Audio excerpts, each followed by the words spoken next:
मैंने देखा कि एक व्यापारी को तकलीफ आती है कि उसको बिजनेस बड़ा तो करना चाहता है पर जानता नहीं, उसके पास जानकारी नहीं है। इसके लिए मैंने कई affordable problem solving short term courses launch किए हैं 2 महीने 3 महीने के, क्योंकि हमने आप सबसे मुलाकात करी अपने यूट्यूब चैनल के थ्रू और अपने इवेंट्स के थ्रू, जहां आपने मुझे अपनी नीड, इंटरेस्ट, कंसर्न, एक्सपेक्टेशन बताए। वर्किंग कैपिटल एक बहुत बड़ी तकलीफ है। क्या है वर्किंग कैपिटल? पहले इसको जरा समझते हैं कि बिजनेस फेल क्यों हो जाता है। देखिए, पहली चीज, अगर आपको कैश मैनेज नहीं करना आया अपने बिजनेस में, आप day to day operations manage नहीं कर पाएंगे। आपकी इन्वेंट्री और इक्विपमेंट पे अगर आपको और पैसा लगाना है, आप नहीं कर पाएंगे, नया प्रोडक्ट नहीं खरीद कर पाएंगे, और पैसा कलेक्शन में ध्यान चला जाएगा।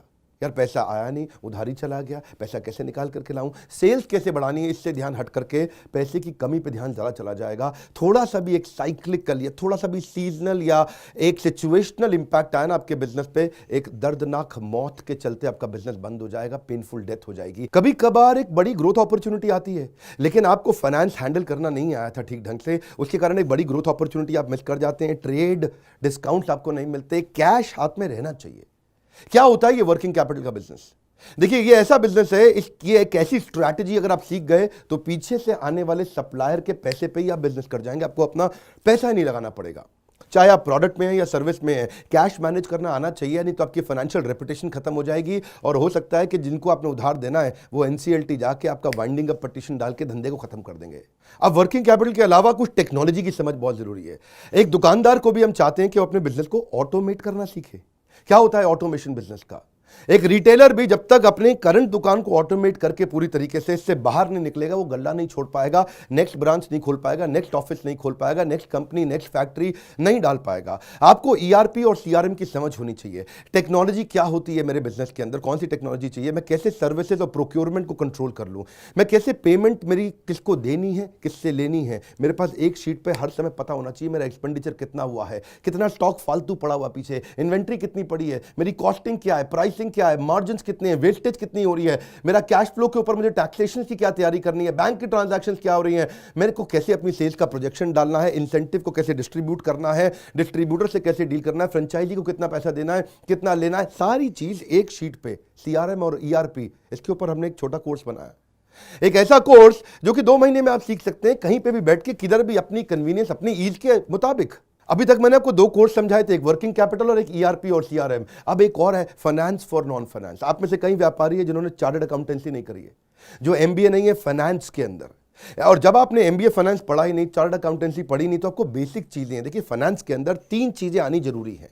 एक है कि आपको पीएनएल अकाउंट समझ में आना चाहिए, आपका प्रॉफिट एंड लॉस अकाउंट क्या है, आप रोज कितना प्रॉफिट कर रहे हैं, पिछले महीने कितना प्रॉफिट किया, एग्जैक्टली आपको नहीं पता होगा। मैं जितने व्यापारियों से मिलता हूं ना, मैं उनसे पूछता हूं एग्जैक्टली पिछले महीने का आना पाई प्रॉफिट मुझको एक लाइन में बता दो कितना था, उनको मालूम नहीं रहता है। दूसरी चीज, बैलेंस शीट समझ में नहीं आती कि बैलेंस शीट बनती कैसे, समझनी कैसे है, उसका मेरी बिजनेस में क्या इंपैक्ट है। और तीसरी चीज, cash flow statement. Profit and loss अलग होता है, कैश फ्लो स्टेटमेंट अलग होता है। कैश फ्लो हो सकता है आपके बुक्स में प्रॉफिट हो लेकिन हाथ में कैश ना हो सकता है आपके हाथ में कैश हो लेकिन बुक्स में प्रॉफिट ना हो। ये दोनों बिल्कुल अलग अलग चीजें हैं।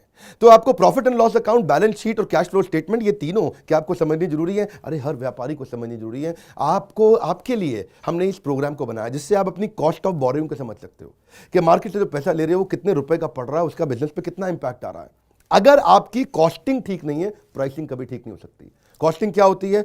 एक आपने जूस की बोतल बेची, एक्चुअली वो बोतल बनाने में कॉस्ट कितनी आ रही है, तो वो एक पर यूनिट कॉस्टिंग कैसे निकाली जाती है। साधारण हिंदी भाषा में लोगों को सिखाने वाला कोई कोर्स एग्जिस्ट ही नहीं करता था। कई मैंने छोटे छोटे ऐसे कोर्सेज बनाए हैं, और कैसे हिंदुस्तानी व्यापारियों को मद्देनजर रखते हुए उनकी प्रॉब्लम्स को इकट्ठा करके, इसलिए हमने इसको नाम दिया है प्रॉब्लम सॉल्विंग कोर्सेज। इसमें रियल एग्जांपल्स डाले हैं, इसके अंदर केस स्टडीज डाली हैं, इसके अंदर इंप्लीमेंटेशन के लिए आपको हमने असेसमेंट्स दिए हैं, एनिमेशन हर वीडियो के अंदर डाल दिया, रीडिंग मटेरियल डाल दिया ताकि रीइंफोर्समेंट हो जाए। आपको जब मन करे तब एक्सेस करो, आप जाके रीविजिट करो, फिर से जाके रीबिल्ड करो अपनी अंडरस्टैंडिंग को दोबारा पढ़ के। और मैंने ही खुद मिल करके अपने बेस्ट देश के ट्रेनर्स के साथ इन सारे कंटेंट को तैयार कराया है।